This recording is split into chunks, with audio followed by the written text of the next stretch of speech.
Never use a literal word. These guys need to be able to ferret around in there. And say it's... Extracted. Yeah. Extracted. Talking about charming atmospheric peasants is sort of the wine writer's stock and trade. You want to go to college, you get it off the table, and you start kicking out. Lift off.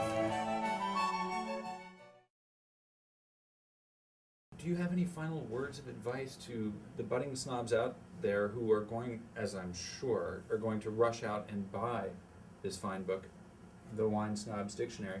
Any parting words, sort of, you know, three little things that will very clearly define you as a snob?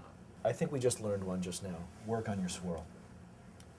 Your swirl is, it's your message to the world. It's like a necktie. It's like a belt buckle. It's an indicator, if you will. So your swirl says a lot. It's like your shoes. You know, if you have a great suit on but ugly shoes, it says a lot about you.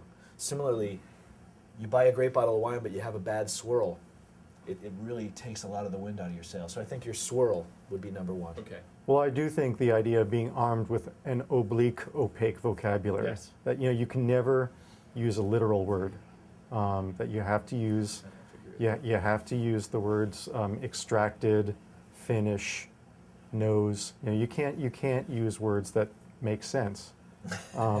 Exactly. And better yet, if they're in a Couldn't foreign agree language, right? I mean, we discussed. I remember as we were working on the book, pain grillé. That's you know, Pain grillé, yes. Pain grillé is one of the greatest tasting descriptors. You'll read it in probably every other tasting note.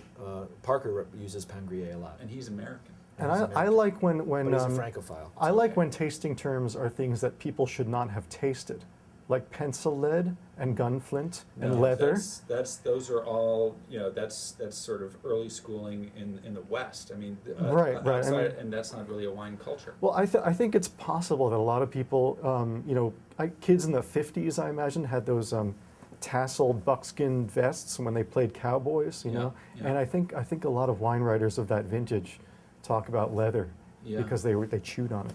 And I think that with those 2 points, we'll leave the third to the imagination of our viewers. And if they can't come up with something, then in this fine book, ladies and gentlemen, The Wine Snob's Dictionary, David Kamp, David Lynch, thank you so much for joining us today. It's been an absolute delight. It's been our pleasure. Cheers. Shall we? Cheers. Cheers. Gentlemen. And all of us look at each other in the eye.